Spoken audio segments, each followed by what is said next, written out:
Ok, paniquez pas, je vous montre comment on fait pour l'affirmation 5. On corrige l'exercice 1, je te laisse lire l'énoncé, et on commence avec l'affirmation 1. Pour toutes les valeurs de alpha, les points A, B et C définissent un plan et un vecteur normal de ce plan, et J. Je vais aller assez vite, alors n'hésite pas à poser des questions en commentaire si jamais tu veux des précisions. Tout d'abord, on calcule les coordonnées du vecteur AB et du vecteur BC. On constate immédiatement qu'ils sont non collinéaires. Là, j'ai aucun facteur qui me donne celui-ci, à moins que j'ai ça fois 0, et donc ça colle pas ici. Donc les deux vecteurs sont non collinéaires, et donc ils définissent bien un plan. Pour que J soit normal à ce plan, il faut qu'il soit normal à deux vecteurs qui engendrent le plan. Et là, il est bien normal à B, orthogonal plutôt on dit. Par contre, il n'est pas orthogonal à BC, puisque quand on fait le produit scalaire entre J et BC, J a juste une coordonnée au milieu, donc ça nous fait bien 2. On a donc faux. Affirmation 2, il existe une valeur du réel alpha telle que les droites AC et D sont parallèles. Bien, je mets les coordonnées du vecteur AC qui est un vecteur directeur de la droite AC et du vecteur U qui est un vecteur directeur de la droite D d'après l'énoncé. C'est ça son système paramétrique. Et on voit qu'on a relation de collinéarité si et seulement si alpha est égal à moins 1, puisque ici j'ai 2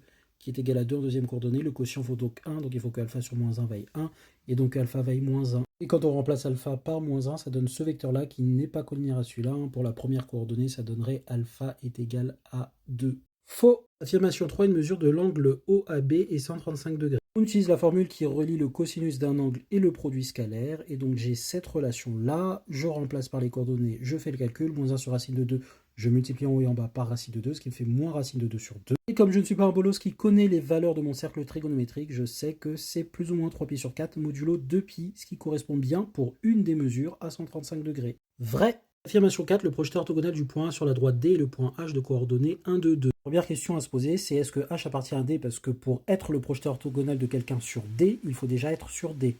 Et donc du coup, je mets les coordonnées de H égales aux valeurs du système paramétrique de D. J'en déduis T, j'ai que T vaut 0, 1 et moins 2, ce qui n'est évidemment pas possible, donc H n'appartient pas à la droite D. Faux. Et enfin, affirmation 5, la sphère de centre O et de rayon 1 rencontre la droite D en deux points distincts. Je vous donne l'indication que la sphère de centre oméga et de rayon R, c'est l'ensemble des points de l'espace situés à une distance R de oméga. J'ai détaillé dans mon analyse du sujet, c'est dans le BO, mais c'est pas tout à fait au programme, mais on sait pas trop, donc oui, effectivement, c'était une petite surprise pas très agréable. Cependant, les poteaux, il suffit de rester concentré. On veut tous ceux qui sont à distance 1 du centre. La distance par rapport au centre, vous savez la calculer. C'est les points X, Y, Z, donc la distance au centre, c'est bien ça, tel que c'est égal à 1. Donc c'est ça l'équation d'une sphère. Et comme on rencontre D, on va mettre les valeurs du système paramétrique dans l'équation de la sphère. Donc je remplace 1 plus t, 2t, moins t au carré qui fait t carré, je résous, ça me donne ceci, je factorise, j'obtiens t est égal 0 ou t est égal moins 1 tiers. Je remplace les deux valeurs dans le système paramétrique, qui me donne ces deux points, et tu peux vérifier qu'ils sont bien sur la sphère, puisqu'ils sont à distance 1 du centre.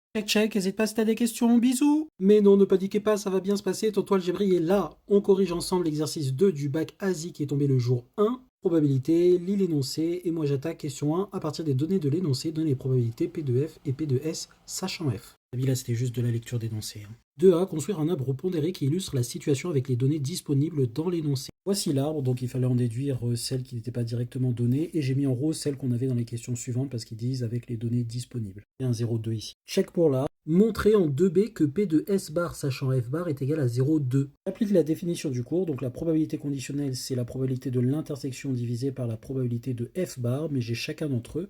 Celui-ci c'est 0,01. On dit que 1% des joueurs ne réussissent aucun des deux tests. P de F bar on l'a eu en complétant l'arbre, donc c'est 0,05, et après simplification j'obtiens bien 0,2. Check pour ça. 3. Calculer la probabilité que le jouet choisi réussisse les deux tests. L'intersection entre F et S, et ça en utilisant la définition de la proba conditionnelle, c'est P de F fois P de S sachant F, et on a chacun des deux qui était ici dans l'arbre. Donc ça nous fait cette multiplication qui donne ceci. Check également. Question 4, montrer que la probabilité que le joueur réussisse le test de sécurité vaut 0,97 arrondi au centième. Utilisez la formule des probas totales, et avant de faire ça, n'oubliez pas qu'il faut justifier que F et F bar forment une partition de l'univers, et donc d'après la formule des probabilités totales, la probabilité de S c'est la probabilité de F inter S plus la probabilité de F bar inter S, et j'ai chacun d'eux. On l'avait juste avant, et celui-là c'est P de S sachant F bar fois P de F bar qui apparaît ici dans l'arbre. Il me donne 0,971 soit 0,97 arrondi au centième. Check. 5. Lorsque le joueur réussit le test de sécurité, quelle est la probabilité qu'il réussisse le test de fabrication? Donner une valeur approchée au centième. Probabilité conditionnelle encore, puisqu'on a réussi le test, donc on est dans le contexte de ça, et donc on veut P de F sachant ça. Par définition, c'est ceci, et donc je remplace les valeurs. Ceci, ici dans le calcul, j'utilise la valeur exacte, comme elle est disponible et qu'elle n'est pas trop compliquée à mettre, et donc j'obtiens ceci arrondi au centième. Check. Je te laisse mettre pause pour lire l'énoncé. J'attaque avec la question 1 de la partie B, exprimer l'espérance et la variance de Sn. Sn suit une loi binomiale de paramètre np, donc on applique le cours n fois p pour l'espérance, n fois p fois 1 moins p pour la variance. On trouve ces deux valeurs-là, check et check. Là, on veut une valeur approchée à 10 moins près de la probabilité que S150 soit égal à 145. Formule théorique vaut ça et calculatrice, quoi. Et à 10 moins 3, on veut qu'au moins 94% des jouets aient réussi le test de fabrication. Donc on veut que le nombre de succès soit plus grand que 94 sur 100 fois 150. C'est 141, donc en fait c'est cette probabilité-là qu'on évalue, et pareil, calculatrice. Check.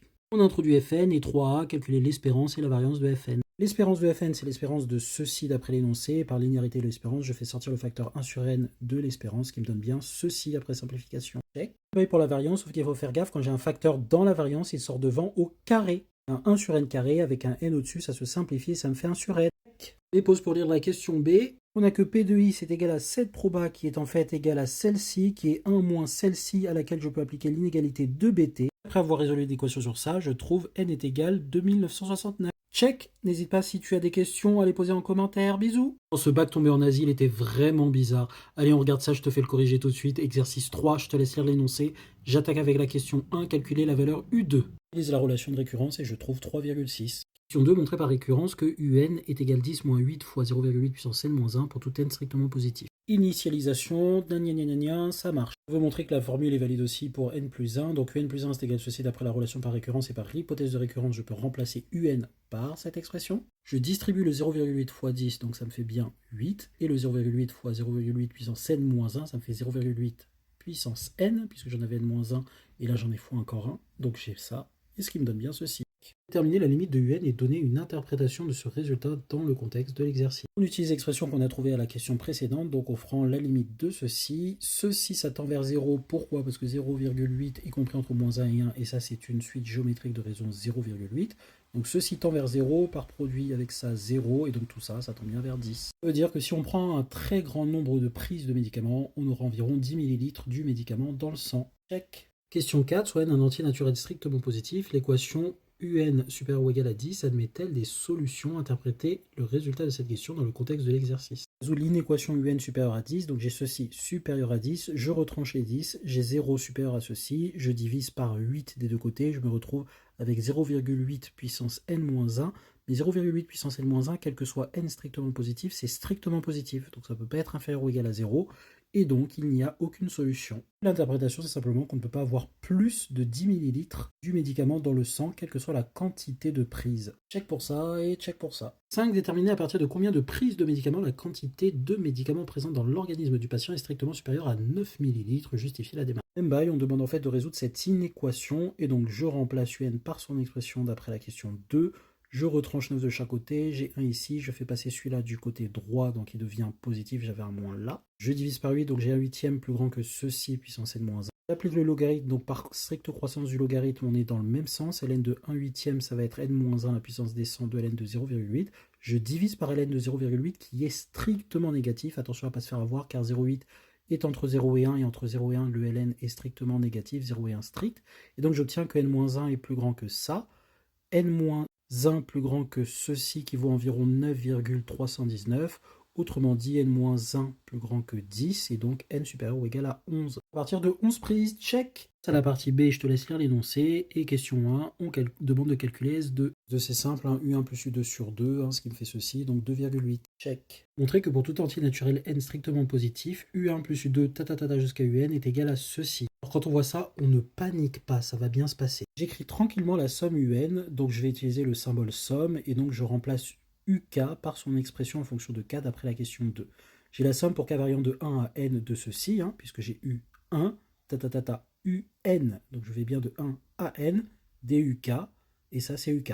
Par linéarité de la somme, ça va être la somme des 10 moins la somme des 8 fois ceci, puisqu'une somme d'une somme, la somme des sommes. Donc ça me donne deux sommes séparées, et la somme des 10, vu que j'ai n termes dans la somme, ça fait bien 10 fois n.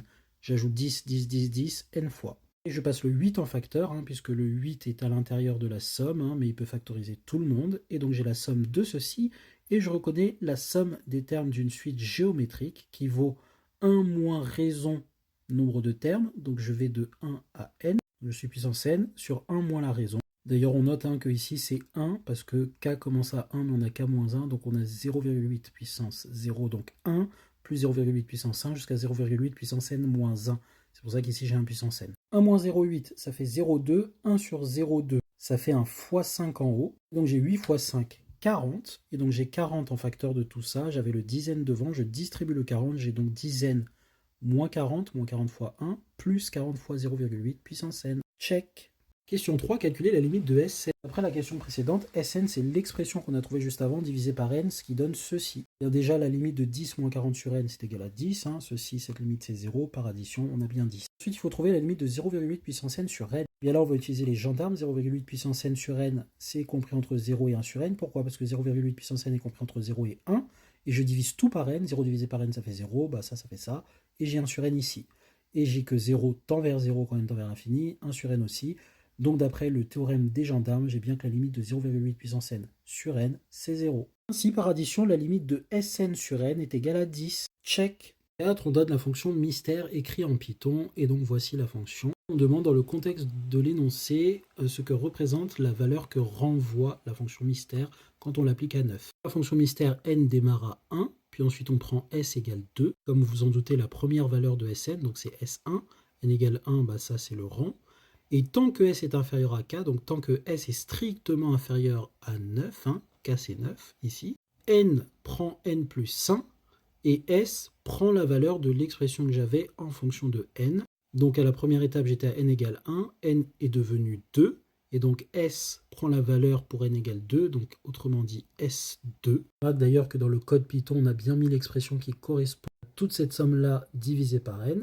Et donc j'ai S2, je recommence la boucle, je teste si S est plus petit que 9, et si ce n'est pas le cas, je recommence, donc je suis à N égale 3, et là S va être remplacé, donc il va prendre la valeur S3, je teste S3, et ainsi de suite, et ainsi de suite, et ainsi de suite, et à un moment donné, comme S va augmenter, mais que S est croissant, et qu'elle tend vers 10, forcément à un moment donné, il y a une première valeur pour laquelle on va dépasser 9. Et là on ne va pas aller dans la boucle, on va sortir et on va afficher N. Et bien ce N, ça sera le premier entier pour lequel je suis supérieur ou égal à K, ici 9. La réponse c'est que mystère nous renvoie la plus petite valeur pour laquelle Sn est supérieur ou égal à n, plus petite valeur de n. Check.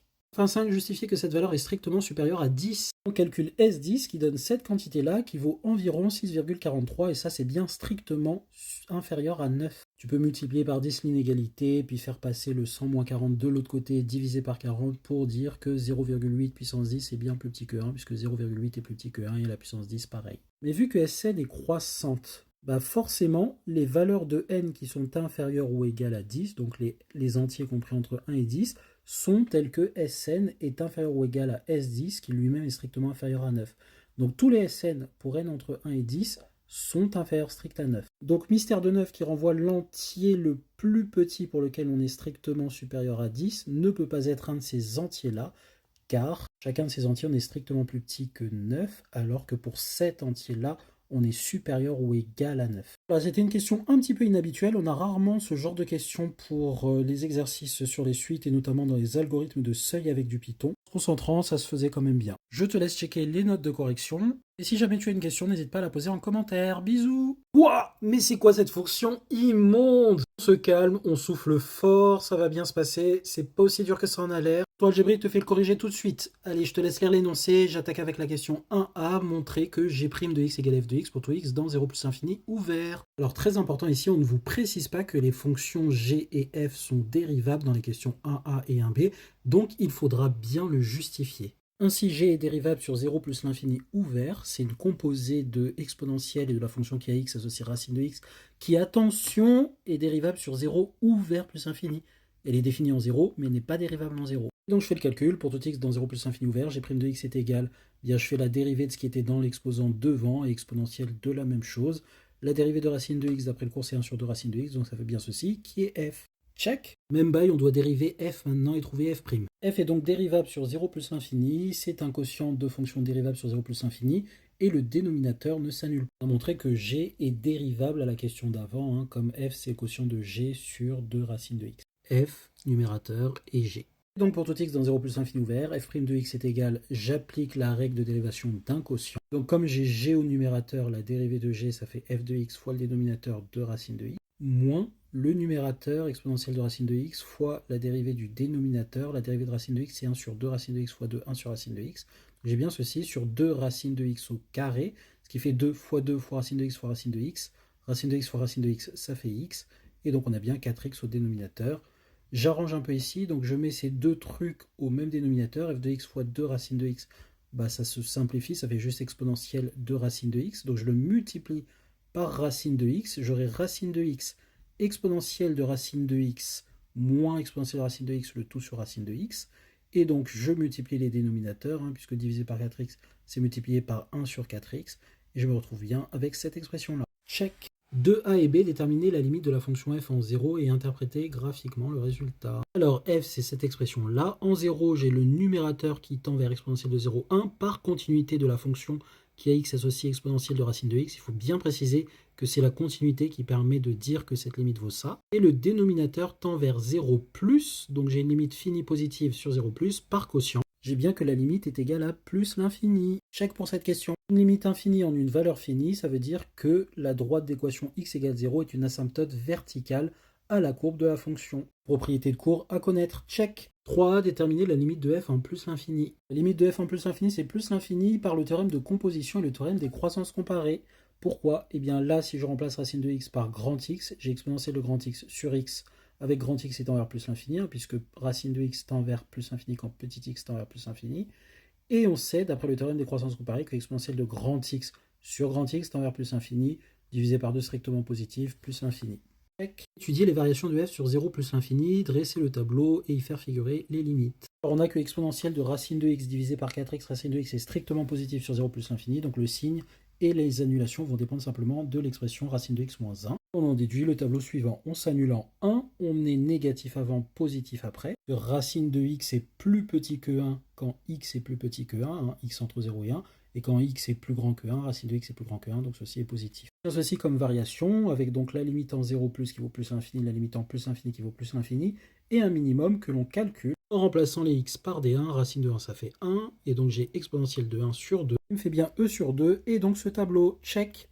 Ici est montré que l'équation f de x égale 2 admet une unique solution sur l'intervalle 1 plus l'infini et donner une valeur approchée à 10 moins 1 près de cette solution. On le sent venir gros comme une maison, ça va être une application du corollaire du théorème des valeurs intermédiaires. Donc on a que la fonction f est continue sur 1 plus l'infini puisqu'elle est dérivable sur cet ensemble. On a montré qu'elle était dérivable sur 0 vers plus l'infini. Elle est strictement croissante sur 1 plus l'infini d'après le tableau de variation qu'on a fait en question 3b. Donc sur 1 plus l'infini, on est bien strictement croissant. Et de plus, 2 c'est strictement plus grand que e sur 2, parce que si je multiplie par 2, j'ai 4 qui est strictement plus grand que e. Et donc on a bien que 2 appartient à cet intervalle e sur 2 plus l'infini.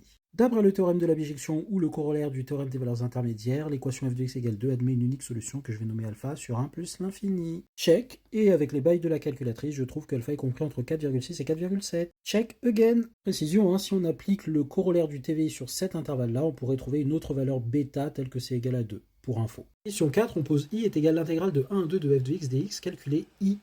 Bon, on écrit la valeur de cette intégrale, sauf que ici on a f et on sait que g est une primitive de f d'après la question 1a. Une primitive de f, ça veut dire quoi? Ça veut dire que g est une fonction dérivable dont la dérivée vaut f. Donc d'après le théorème fondamental de l'analyse, je prends une primitive de f qui est donnée par g entre 1 et 2, ce qui me fait g22 moins g21. Je calcule les valeurs en remplaçant, donc j'ai e de racine de 2 moins e de racine de 1 qui fait simplement e. Intégrale pas bien méchante, check. Interpréter graphiquement le résultat. Il s'agit de l'aire qui est comprise entre la droite d'équation y égale 0, l'axe des abscisses, CF, la droite d'équation x égale 1, x égale 2. Pourquoi? Parce que f est strictement positif sur 1, 2. Donc une intégrale, là c'est une aire. Attention, ce n'est pas vrai si f n'est pas positive sur l'intervalle d'intégration. Check. 5. On admet que f est deux fois dérivable. Là on nous donne, sa dérivée seconde vaut ceci. Petit a, en posant grand x égale racine de x, montrer que x moins 3 racine de x plus 3 est strictement positif pour tout x de l'intervalle 0 plus l'infini. On fait le changement de variable et on obtient ceci. On a remplacé les racines de x par grand x, mais il faut faire disparaître tout ce qui est petit x. Et donc là, si je reprends cette égalité, je vais exprimer petit x en fonction de grand x, donc il faut que j'élève ceci au carré.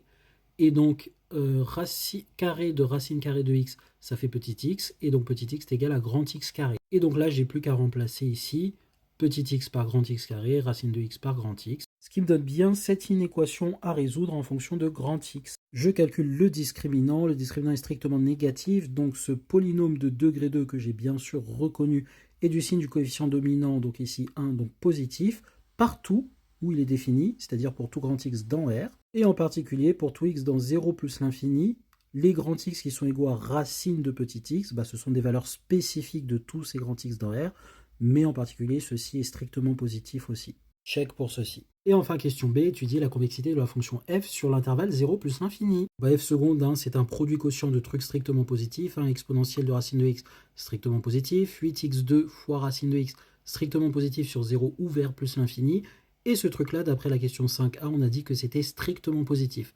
Donc tout ce produit / quotient est strictement positif sur 0 plus l'infini. Donc on a bien une fonction qui est strictement convexe. Check.